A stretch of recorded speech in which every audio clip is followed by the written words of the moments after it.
All right, I'd like to welcome everybody to today's webinar. We're so excited.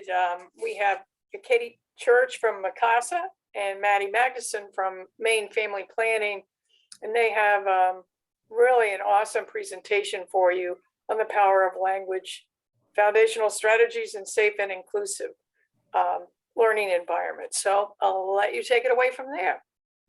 Thanks, Jean. Hi, everyone. My name is Katie Church. I use she, her pronouns. I am the Children's Safety Coordinator at the Maine Coalition Against Sexual Assault. And I am so happy to be here today. Micasa is just organized to end sexual violence and provide high quality prevention and response services throughout Maine. Maddie.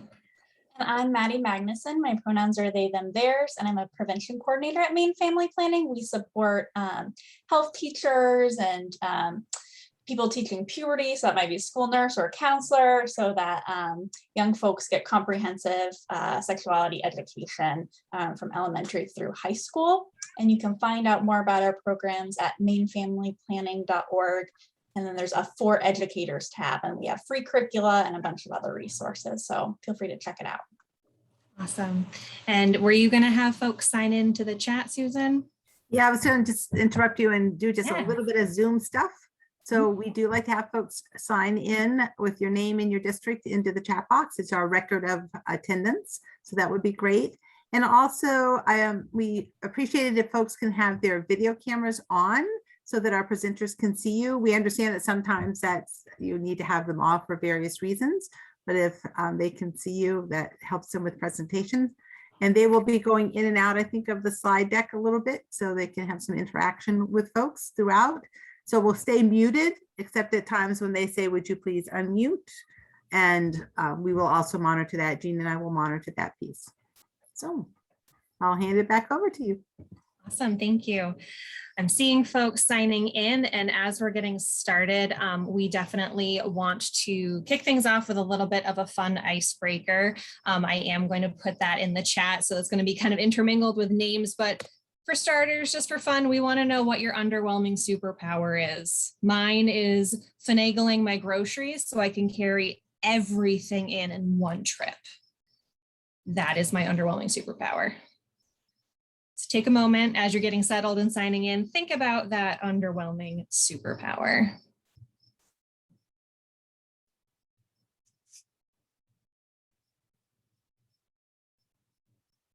The suspense is getting to me. I'm so intrigued. Yep, doing one more thing before you have to go. Absolutely. Anyone really, really good at picking the exact right size of Tupperware that you need to store leftovers? The exact size? Yeah, totally. Or catching anything that's about to drop? Also good. Stacking all the dishes? Oh, yes. Singing a song to make someone forget they're mad at you. That's good. Not crying while binge watching a specific show. Ooh, yes. Intuitively knowing exactly how long to reheat in the microwave. These are all amazing. Thank you very much for sharing. This is seriously my favorite icebreaker, so I appreciate that. A couple of quick things. One though, Katie. Oh, what did I miss? Yeah, singing a song to make someone forget. I know. I love that. Mad at them, which is great. Remembering dates. Maddie, knowing what you want for dinner. How do you do that? Gotta, turn into that inner desire, Oh, my Lanta. Constant struggle. All right. Thank you all so much for these. We really appreciate it. A couple of things before we really launch into the agenda and what we're doing. First of all, just thank you so much for being here. The fact that you're in this space is really showing a really solid dedication to your student safety, and we're really grateful for that. Throughout the presentation, we are going to be referencing sexual and gender-based violence, and so wanting to just note taking care of yourselves as you need to. It can be a challenging subject to talk about, to think about, to process in your spaces. And so if you need to turn your camera off or get up and get a drink of water or stretch, whatever you need to do to take care of yourselves. And yeah, Maddie, if you want to change the slide, we'll hop onto the agenda so folks know what's up. So we are going to start by going over some data, moving into some definitions and talking about what exactly we mean by inclusive language. That will then feed into a connection to sexual violence and what that looks like and the root causes.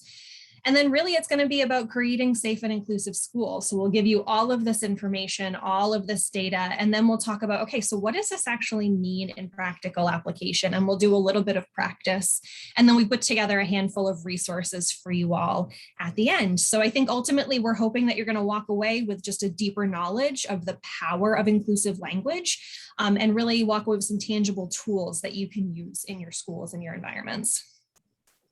Yeah, and there's so many different ways to be inclusive, and we can't touch on all of them in our presentation today. So we're focusing a lot on gender inclusive language and LGBT inclusion as well. So to start with some data, Katie, if you're able to drop the MIHAS fact sheet link, if folks haven't checked it out, the Maine Integrated Youth Health Survey started collecting LGBT data, I think for the 2017 report was the first year. So this is the second time we've had a report come out with this data. And it's helpful to understand health disparities among different identity groups. For those who teach health education, I think oftentimes we talk about, our individual responsibility and individual choices that impact our health, but it's important to know that our environments and experiencing things like stigma and discrimination has a negative impact on our health as well. So if we want folks to be healthy individuals, we really need to create environments that are healthy for everyone. And so just a few statistics we wanted to point out from that report, which again, you can dig into more deeply. But the first is that right now, nearly 1 in 7, this is Maine high school students, are identifying as lesbian, gay, bisexual, or transgender, right? And you also notice from the statistics, so out of that LGBT, minority group, most of those are folks that are identifying as bisexual. We also have a portion of folks that aren't sure, right? So they don't know. And same thing with students that are identifying as transgender. We have an equal amount who are not sure, but maybe they're thinking about, what is my gender? Or maybe they don't have the language yet. I know a lot of folks, at least from my generation, they didn't discover their identity until they had the language to describe what they were experiencing. So again, the importance of having these topics come up so people don't feel alone in what they're experiencing.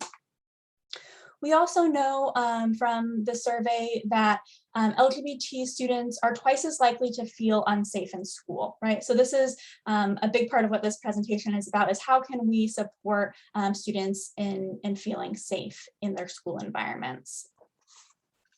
And one way to do that is language, right? And so the first thing is maybe knowing some basic terminology, and oftentimes in presentations, I'll use an image called the genderbread person or the gender unicorn to explain some basic concepts related to what's gender identity, what's sexual orientation, what are the difference between those terms. And I thought rather than doing that, I would share an Amaze video today. So for folks who haven't gone to Amaze, it is a website, amaze.org, and they have really incredible videos, most geared towards that kind of puberty age, but there's also Amaze Junior for younger ages, and they talk about a lot of different topics related to sexual health, sexuality, and we're gonna watch a short one right now. Most of the videos are around 3 minutes.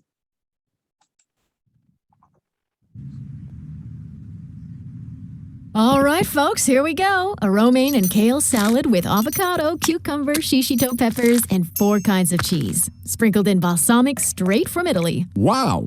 In my day, salads only had 2 ingredients. A rock-hard wedge of iceberg lettuce and a stinky old dried-up tomato. Sorry, guys. I'm gonna have to eat fast. Alex is stopping by in a few minutes to work on our robotics project. Alex, is that the girl with that weird dog or the boy with the hat with the wings that flap? No, Uncle Jay. This is Alex. Oh, okay. I remember. A very nice young... Come to think of it, well, is Alex a boy or a girl? Actually, Alex doesn't define themselves as boy or girl. What else is there? Back in your day, most people understood the world in terms of just boys and girls. But now, we know gender is more complex than that. Wait, aren't we just talking about whether you're born with a or a When you're born, your sex is assigned in a medical way, but the sex listed on your birth certificate may not necessarily match your gender identity. Gender identity is a person's inner experience of who they are in terms of gender, their deep personal sense of being male, female, a blend of both, or neither. And while many people have a gender identity that's the same as their assigned birth sex of female or male, that's not always the case, because gender exists on a spectrum. Like transgender, which means a person whose gender identity is not consistent with their assigned birth sex. Non-binary, which means a person whose identity doesn't fall in the category of either male or female. And genderqueer or gender fluid, which means a person who does not identify themselves as having a specific gender at all. Does gender identity have to do with being straight or gay? Actually, no. Gender identity has to do with the way you feel about yourself, while sexual orientation is based on the way you feel toward others, the people you may or may not be attracted to. You know, I really like Alex, and I can tell they're a good friend to you. But I'm still pretty confused about all of this. That's okay. You don't have to fully understand someone to respect them. To start, try not to make any assumptions about a person's gender, and use the name and pronouns that they ask you to. Above all, be a friend or ally for people of all gender identities. That's right, Mom. Oh, Alex is here. Come on in. Hey, everyone. Oh, hey, Alex. Care for some salad? The balsamic's right from Italy, you know. So what did people think of that video? I loved the statement, you don't have to fully understand to respect someone, right? Were there things that stuck out to other people? I like the back in your day. You know, they were connecting with the grandfather and then talking about how things are now, more accepting and open. Yeah. Anyone else want to share an impression? Oh. I was just saying, it's not as easy as just flipping a switch and suddenly understanding or being able to speak in the correct terms, I guess.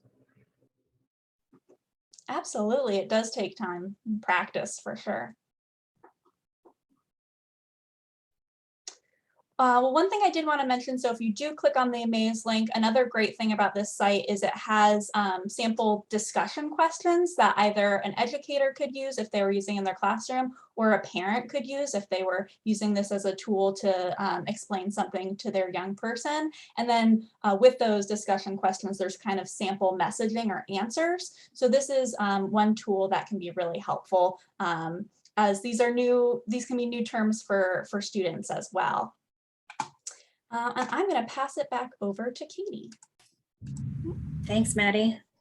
And there definitely is something validating about kind of relating to where somebody comes from and then talking about how things are shifting. And, you know, that can make a conversation. That can be a good way to start the conversation. But just as they mentioned in the video, the last thing we want to do is assume somebody's gender. And so a key thing that you can do, an easy way to honor identity and create safety, is to just model and recognize and honor pronouns, and just pronouns as they are. We hear people say things like preferred pronouns often, but we're really trying to move away from that because it's just the pronouns. It's just who the person is. And so you'll notice that Maddie and I used our pronouns at the beginning when we introduced ourselves, and that can be a really quick practice to work into what you're doing. I'm Katie Church. I use she, her pronouns. Or asking somebody their pronouns, or giving a space for people to write their pronouns if they're signing into something, or you're meeting them, or you're looking to get information for them. We're starting to see that more and more on different medical forms and different, intake forms that people have. You can also consider adding your pronouns to your email signature. That kind of visibility is huge. I had a really interesting conversation with a student yesterday about things that stand out to them as cues that this is a safe adult. And it was those small things like having pronouns in their signature, like having, listen, believe, support stickers on their chalkboard or whiteboard, or having a Maine family planning sticker out and visible. It's those small things that really set the stage for safety for these students. And so you'll see this visual. This gives you some of the more commonly used pronouns, but this by no means is all of the pronouns that folks might utilize. And again, it's a really good way to just understand how they work. The examples show how they work in practice. And it does take practice. You know, it's something that you can practice if you know you have a student who uses a specific set of pronouns. Practicing out loud when you're by yourself, utilizing that, becoming comfortable with that. And also just recognizing that pronouns are going to be different and pronouns can also change. Somebody might start the school year with a set of pronouns that they use, and that might change, and just going with that and honoring and mirroring the language that they're using for themselves. So that's a really, really critical piece to think about. Any questions about that? How do you pronounce the words in the bottom row? Yeah, good question. So subjective is Z, objective is here or zir, and then it's here, zirs, and then it's here self and zir self. Thanks for asking that.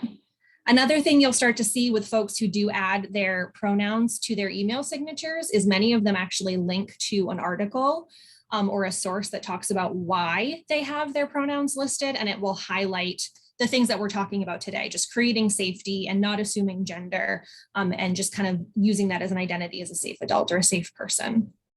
Next slide.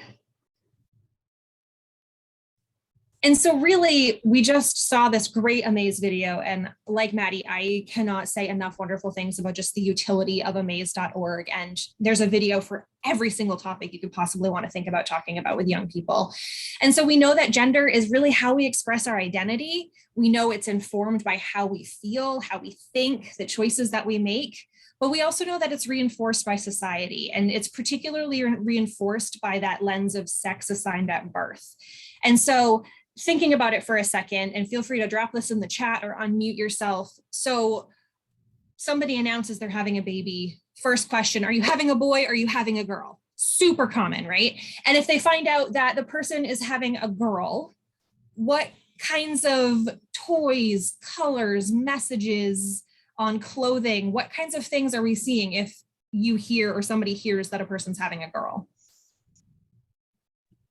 Dolls, pink. Oh, yeah. Yep. Dolls, pink, sweet. Absolutely. What else? Dresses. Dresses. Let's see, like, Bows. Yeah, I feel like especially with babies, like there's this need to like be like, my baby's a girl baby. And so bows are big for some people. Even the hospital hats, right? They're hospital hats that it's either just the plain beanie or a beanie with a bow, which I didn't know was a thing until recently. And I was like, oh, okay, that's fun. So there's that. Or you'll see like kitchen sets, toy cleaning sets, you know, a lot of, I'm sorry. Little pocketbook purses, Little toys. purses, pretend makeup, pretend high heels, messaging on clothing. It's all like, you know, sweet or lovely like mama, or, you know, very stereotypical girl images. If it's an animal, it's like a gentle, like demure animal, like mouse. Headbands, yep, always, you know, very big.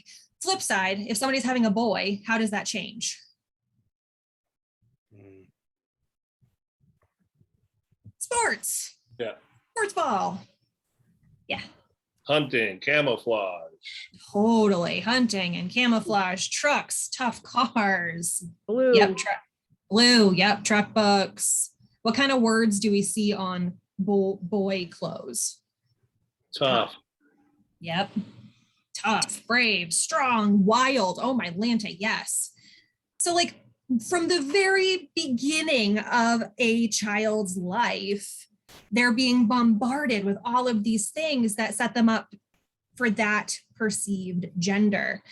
And so what happens when a child's like, well, wait a minute, like all I have is, I don't like this. I like this other thing instead. I don't like dolls. I like trucks. I don't like trucks. I like the kitchen set. Like that can lead to some really confusing conversations. And it also can be really confusing when interacting with peers. And it also sets the stage for potential harassment because we have this very finite definition of gender. And it's something that we're working towards expanding. And that's why we're here talking today about inclusive language, because that can be a hallmark foundation for that. All right, turning it back over to Maddie, I think. So one way to model inclusivity is to think about the language we use and simple ways we can use gender neutral language, especially when we're thinking about being inclusive for transgender or non-binary students, but also again, breaking down gender stereotypes. So that might be things like saying menstrual products or period products instead of feminine hygiene products. Again, the feminine hygiene may not feel fitting for a non-binary or trans student. I also had a teacher from Lewiston who gave me this incredible anecdote saying that he was in class one day and he had a student say, "Hey, can I do the girl push-ups instead?" And he said, "I don't know what girl push-ups are, but you can do modified push-ups." And that was his just gentle way of pushing back on that gender stereotype that the student, again, not trying to say anything bad about women or girls, right? But that's just the language that the student knew. And so the teacher was able to be like, offer a new language, right? Modified push-ups. And it's not just for girls, it's for anyone, right? Another thing that we've changed in our curricula is instead of saying male anatomy and female anatomy to say, you know, person with a penis or body with a penis, or person with a vulva, body with a vulva. And part of this is to be inclusive of transgender students, but we also know that there's also a significant population of folks who are intersex, and they may not have anatomy that matches what, you know, is in the diagrams. And so to just be specific when we're talking about things. Similarly, in high school, when we're talking about barrier methods, we talk about an external condom that goes on a penis instead of saying a male condom, right? And we'll say an internal condom that will go inside the vagina instead of saying a female condom. And that, again, can get away from assuming the gender of the person who is using the barrier method.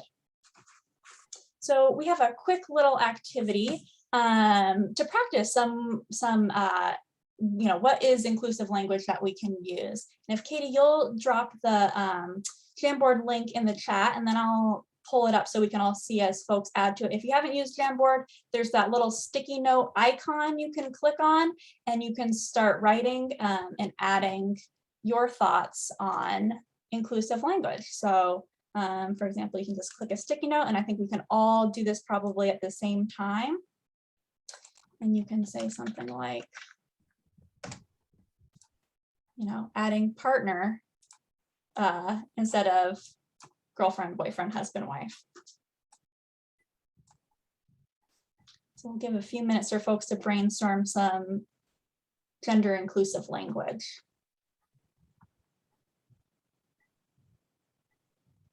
And just to be aware, what I find is that they all enter the Jamboard at the same place, so they need to be moved over to some place. Yes, and you Because can they're kind of change the stacked up on size each other. Yes, Yeah. thank you. Parental unit. I feel like I was watching a movie or TV show where the characters were saying something about the parentals, and I was like, oh, that's interesting. How are the parentals doing?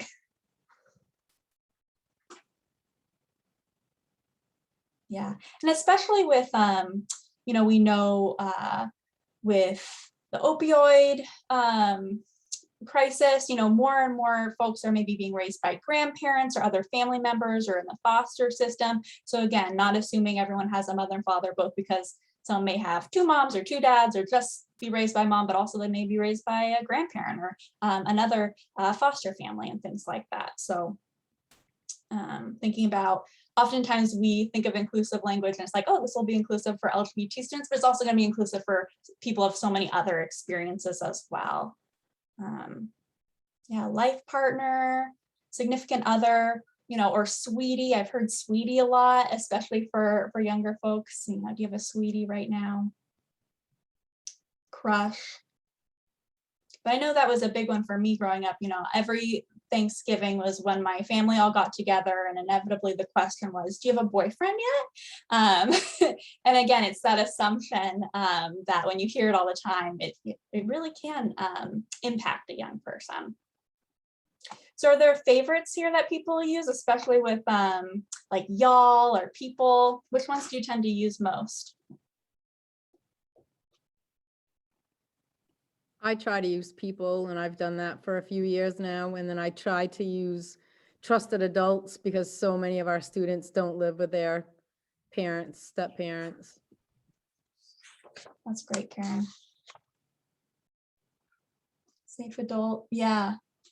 And I feel like safe adults used a lot as well when we're talking about, who is someone trusted you can go to for information or questions, or if you're struggling with something. Absolutely. And I think one of the reasons why we sometimes use safe adult in just sexual violence prevention, as opposed to trusted adult, is sometimes a child might trust that adult for some things, but they might not necessarily be the trusted adult for other things. And so safety kind of creates a more general blanket statement. So Great. Well, it looks like we have some great words. And again, there are lots of options. So figuring out what feels most comfortable for you. For some folks, it might be saying folks. And for other people, it might be saying y'all. And so just figuring out, what, feels authentic to you as you're speaking and what fits the situation. Oh yeah, that's a good point. Folks for both parental units and general groups of humans. So I'm gonna move us back along to the presentation and pass it over to Katie. Awesome, thank you. All right, so we're going to talk now about how language, gender, and sexual violence are all kind of inexplicably linked. And just to give you a little bit more about my background, my role at the Maine Coalition Against Sexual Assault is specifically talking about sexual violence prevention, child sexual abuse prevention, and what that actually means. And we find that when we're doing prevention education with students in schools and in the communities, that there are a lot of questions and comments that we receive that are about these gender norms and gender stereotypes and how that plays out and how people interact with those around them. Next slide. And so really sexual violence is the result of power and control and systems of oppression. And so all of these things are amplified by risk factors such as hostility towards female identified people or coming from emotionally unsupportive family or home environments. And those could be family and home environments where a person's being perpetually misgendered or assumptions are being made about their identity, or risk factors such as general tolerance of sexual violence in the community. So all of these things are risk factors that increase the likelihood of somebody perpetrating sexual violence and or experiencing sexual violence. Next slide. But we also know that there are several protective factors that decrease the likelihood of someone perpetrating sexual violence or experiencing sexual violence. And so those things are like the presence of skills to experience healthy sexuality and engage in healthy relationships.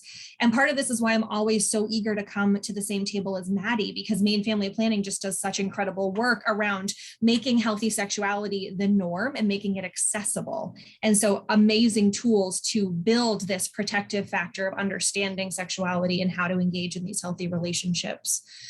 Willingness and ability to be active participants in a thriving community, having safe spaces to go in the community, having activities that are about empathy and building relationships and creating a culture of kindness and respect, having families or other important figures providing that caring and open and encouraging environment, and that will promote that positive development and create that sense of safety and that space to be their true authentic self. And then schools that teach and practice healthy beliefs. And in this case, we're talking about schools that are creating these safe spaces that are using this inclusive language. And so a student can show up and be their authentic self and not be fearful of what that could mean or what kind of ramifications could come of that. Next slide. And so when we're breaking down gender and sexual violence, the National Sexual Violence Resource Center, or NSVRC, they do classify this adherence to strict gender roles as a risk factor for perpetration of sexual violence. Because what it's really doing, and you'll see a couple of bullets down, is it's putting people in this gender box where I'm a girl, I need to like and do and behave in these ways. I'm a boy, I need to like and do and behave in these ways. There's no room to move outside of that box.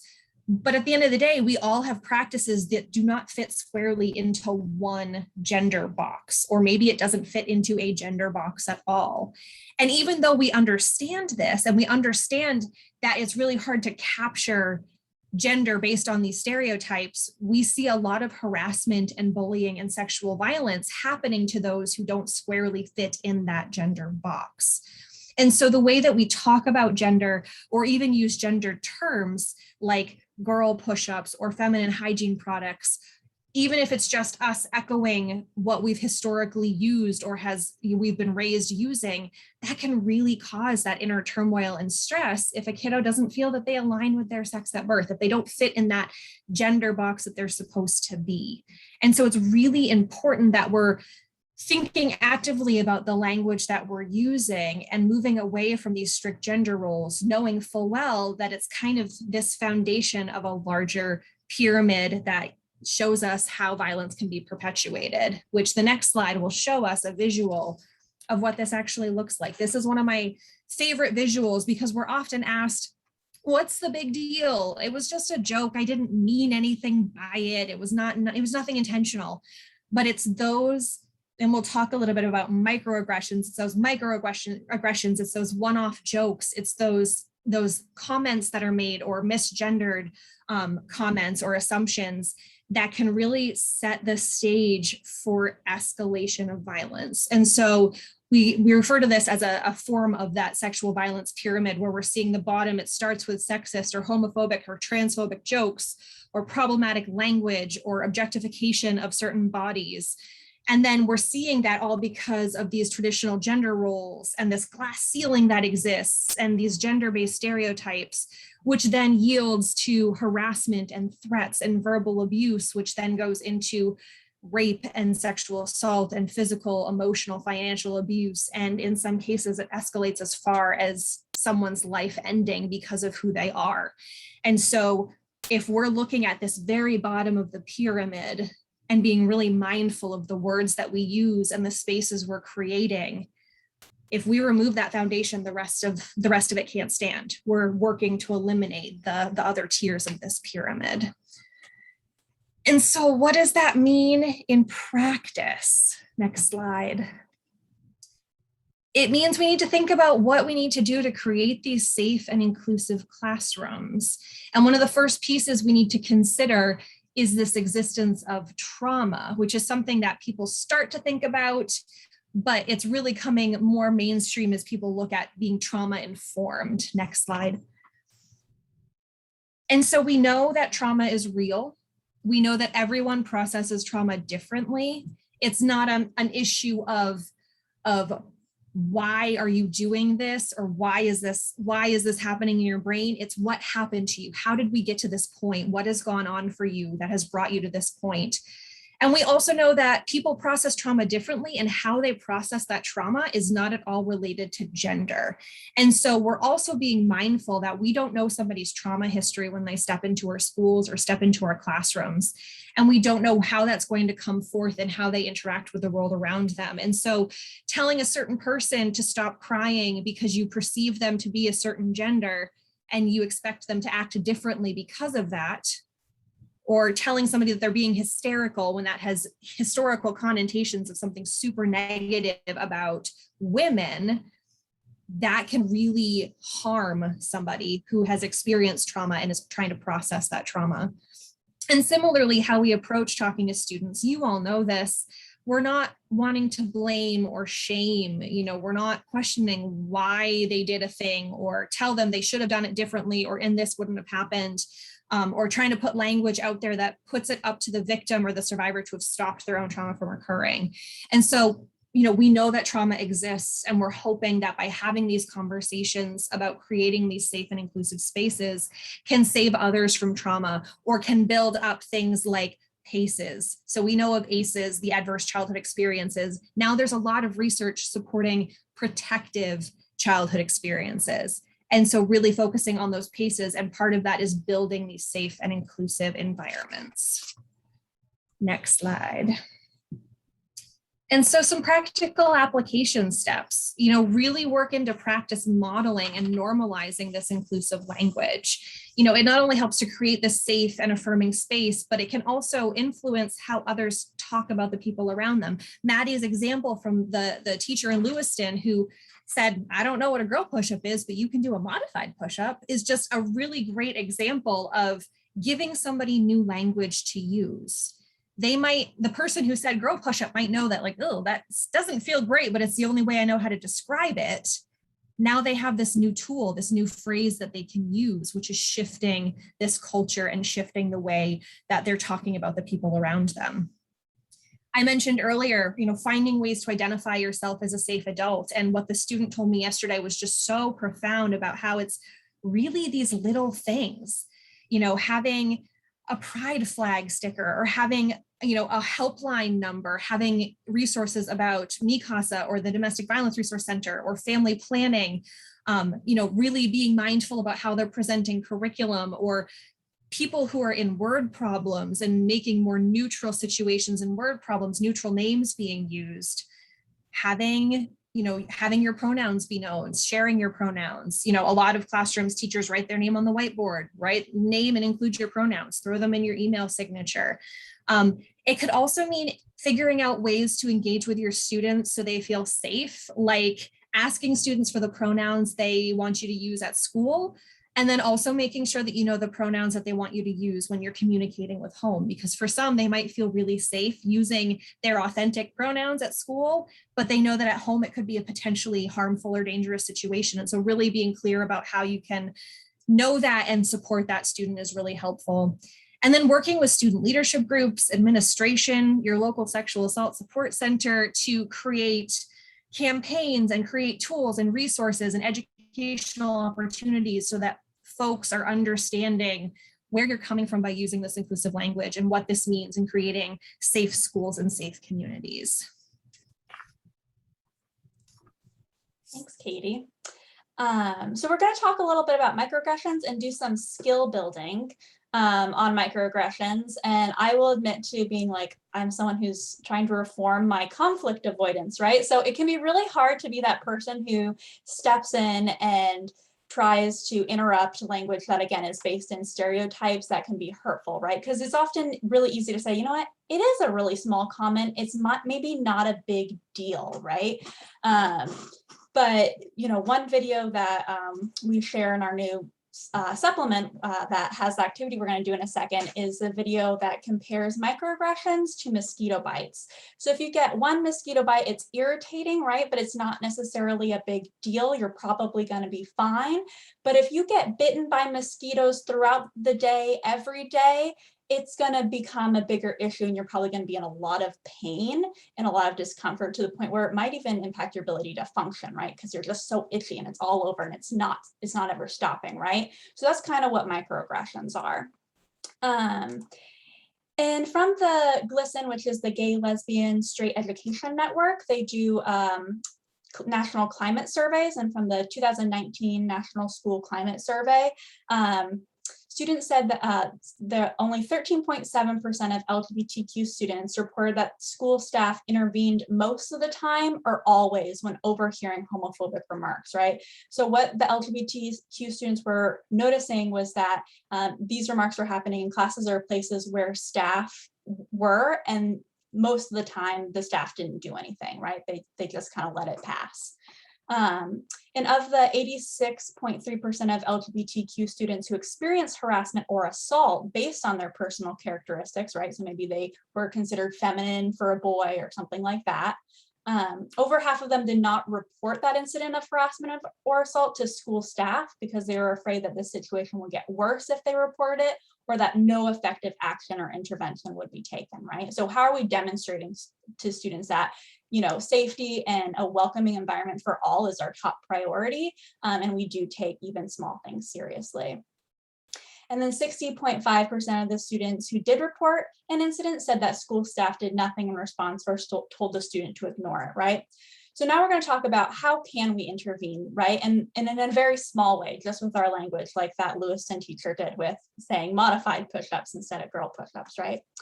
So microaggressions, again, are those everyday small insults or negative messages. They're often based in stereotypical assumptions, and they can be unintentional, right? A lot of us, this is just language that we grew up with, and we're saying it without even thinking, right? This is our just autopilot language.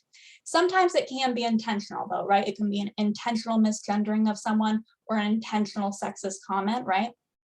But whether or not the intentions are there, they are hurtful and they can create a harmful environment from folks who are from a minority group or who stray from the norm.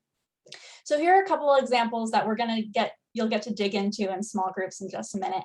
But here's one, wow, you throw really well for a girl, or isn't using they, them pronouns grammatically incorrect, right? We've probably heard these things before and you'll get a chance to dissect them in a minute. So different ways you can respond to a microaggression is, one way is to ask a question. Wow, you throw really well for a girl, and you could say, oh, like, do you think girls aren't, good at sports? Or, you can ask a question to kind of maybe highlight what the assumption is, or you can rephrase what they said. It sounds like you don't think girls are good at throwing, is that true? You can provide a new perspective, or you can share your feelings using I statements. Number 4 is probably one I rely on a lot because I do want to promote empathy too, right? Like, I'm really uncomfortable when you say a comment like that. It hurts my feelings. And another one, again, as someone who can tend to be conflict avoidant, is you can return to the statement later. So if you notice something in a hallway or in your classroom and you didn't interrupt that language, you can absolutely return to it later. You can return to it in front of the whole class. Hey, something was said yesterday and I want us to talk about it. Or you can talk to the student that you think was most affected by the statement, or the student who said the statement one-on-one. And some examples of this, of how you can respond to a microaggression. So for example, if someone said, you're transgender, what kind of surgeries have you had so far?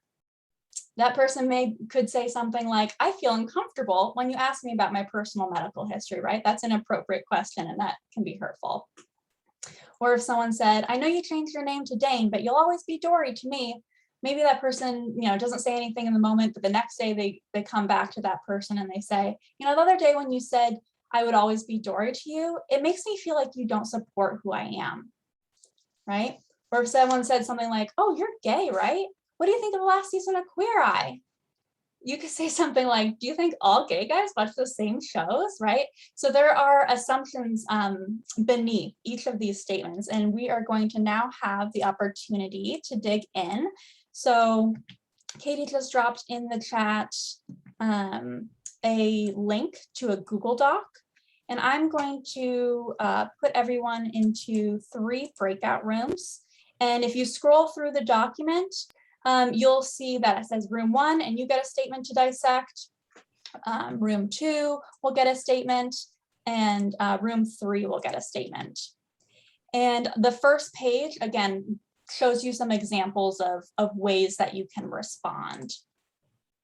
Let's see, we're at 4:14. So how about we take, does 6 or 7 minutes sound like an okay amount of time to discuss the statements? Yep, and then we can debrief, and then we can also open space up for questions as well. Great. So I'm going to create those rooms. And I'm going to do, let's do 6 minutes with a 60-second countdown. So 7 minutes total. Are there any questions before I send everyone to a room? All right. Well, I think you should be able to jump back out of the room if you do have a question. So. All right, here we go.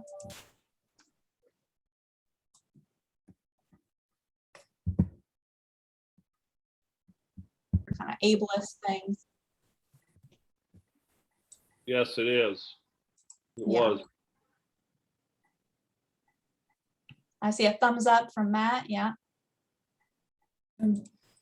Again, yeah, so it's really flexible in activity like this. And again, it is a skill. It just like knowing new terminology or using pronouns you're not familiar with. If we're gonna change that kind of lower level tier of the, our culture, we're gonna have to practice the skill, and it's gonna feel weird at first, right? Because you may be the only one who's doing it, right? So how can we also empower young people to be, gaining this awareness as well and being able to interrupt it, since, especially when folks hit high school, there may not be around adults all the time. So absolutely. And I think a really important thing to keep in mind too is understanding that this is potentially a new skill sometimes you make mistakes, and that's part of learning. And we know that and we recognize that. And so it's really important that if a mistake is made in how you address someone, or if you misgender someone, it's a matter of just, oh, I'm sorry. And then using the pronouns that they use, the name that they use, shifting and using a more inclusive general term for a group of humans. So that's really important. Yeah, Karen. I was talking about that very thing in my group, and I've said to students when they've asked me to use their new name, I've said absolutely, but if I mess up, please gently remind me. And that's also teaching them to advocate for themselves and giving them that safe space to do that. Totally. That's awesome. Thank you for sharing that. Yeah, Susan. As you were saying that, I was thinking of just the term PE and gym in physical education, and how we've been trying to shift people's conversations around that. So when they say gym, we'll say, no, that's PE or physical education. And then we just keep going on. We don't reprimand. We're not, getting all bent out of shape. And it's that same concept of just changing the way people perceive and what they say. Absolutely. Katie, did you want me to share the resources page before we wrap up for more questions? Sure, absolutely. So we have a series of resources for y'all, and these slides will be shared with everybody. So you'll have access to all of these hyperlinks. And so what we did was just include handouts with ways to work gender inclusiveness into your spaces. We have a handful of toolkits with different lessons that you can use and you can incorporate into your classrooms. And these are things that we encourage cross-content teaching as much as possible. And so there are ways that you can work in some of these activities with whatever you're doing in physical education or what you're doing in health as well. I also threw in the language that we at Mikasa encourage the media to use. It's found on our website. And this is just a really great way to think about reframing how we talk about sexual violence in the first place, because we know that historically when people talk about it, they talk about it from a victim blaming and victim shaming perspective. And so as we're working on creating safe and inclusive spaces, part of that is talking about trauma that people experience and how we engage with folks. And so we also included that, and then a couple of more lessons from the 3 R's, which is the rights, respect, responsibility toolkit, which is from Advocates for Youth. And that is a wonderful place to go. And then please go check out Maine Family Planning's website. There's a ton of amazing information there. And I'll let Maddie speak to a little bit more about what you can find on that website. Great, yes. So I'm gonna, maybe I'll just pop over to the website real quick if I can navigate there. I'm gonna hide my toolbar so I can see my thing.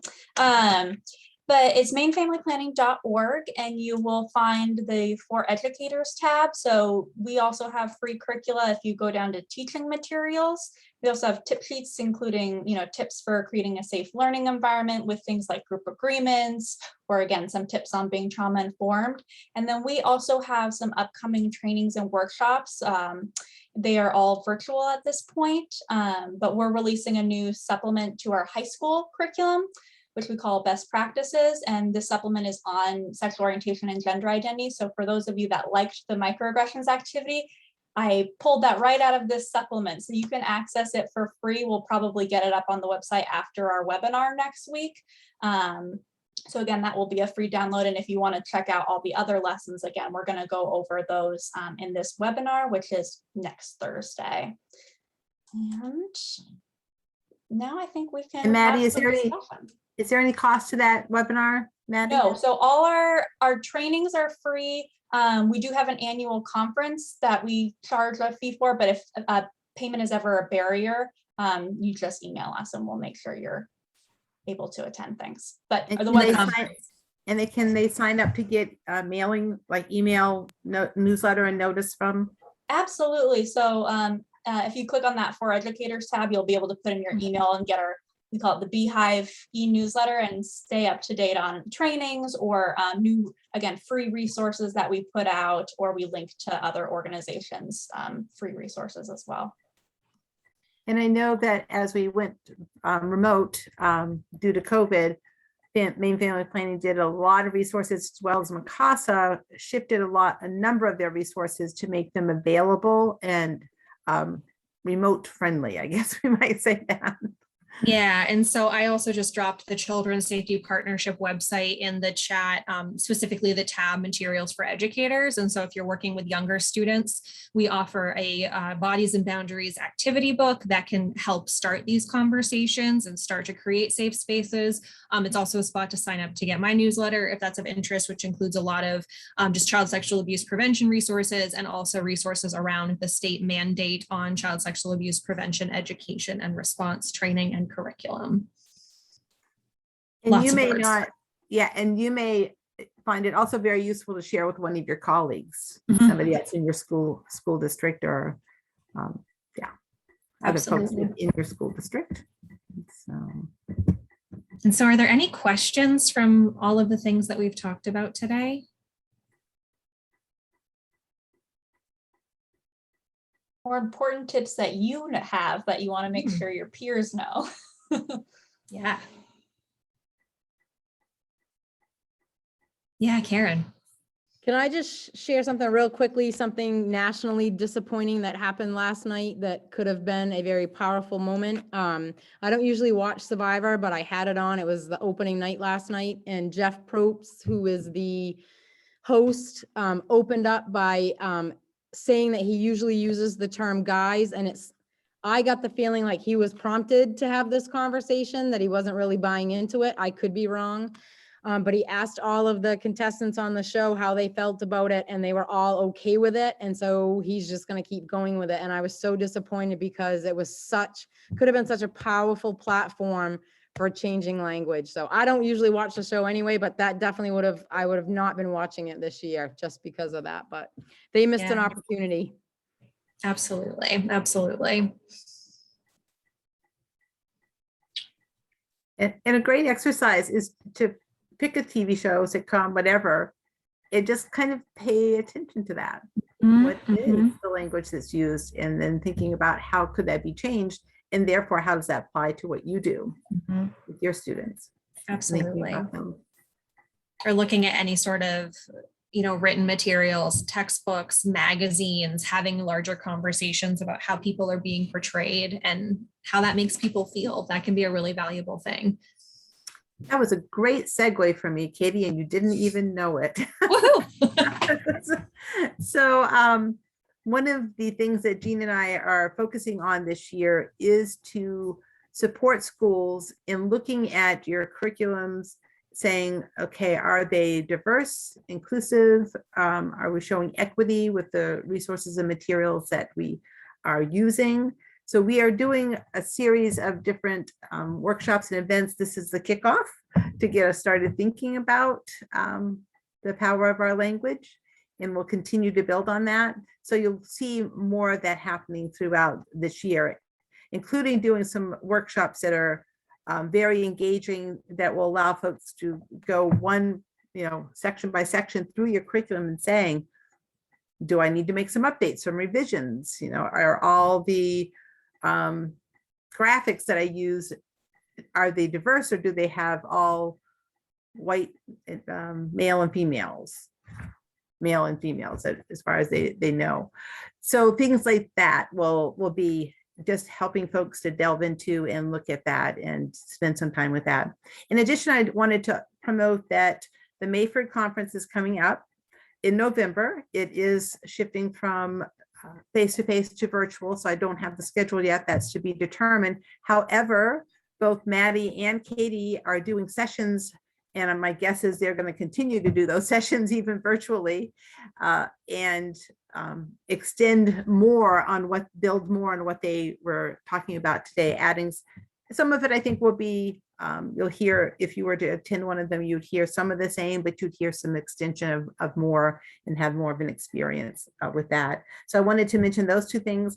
And then just a thought that I had during your conversations was when you're looking to promote within your schools, making these shifts and being aware, the civil rights teams, if you have one in your school, are a great place to tap into. So, and I don't know if either one of you or if somebody wants to speak to that a little bit more, but it just popped into my head. I remember years ago going to, I believe it was Trape Academy, and what a great job their civil rights team had done around honoring diversity in their school. Susan, can I share just for a minute? I'm Please. involved in a K-5 school, so obviously a much younger audience. And I had a colleague say, so what is your interest in this particular format?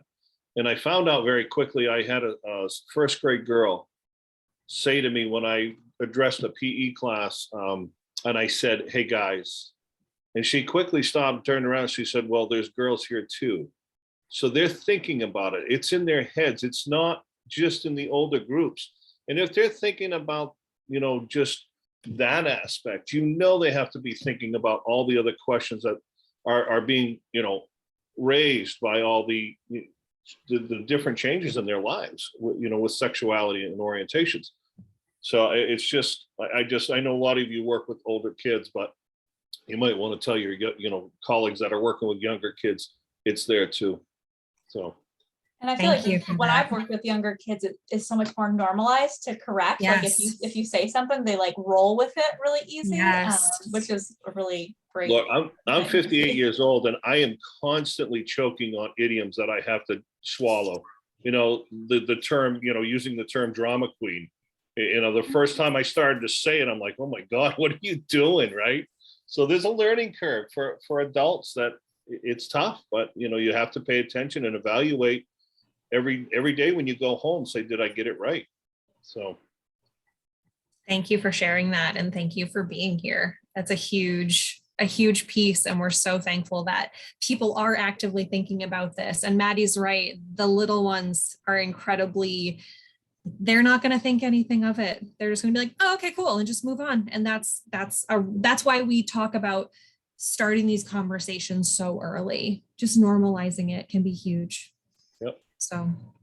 And another piece that came to mind as we were having our discussion was, it's not only for the young people who may be, who are questioning or, not sharing what their true feelings are. It's making this a comfortable, safe space for the adults as well.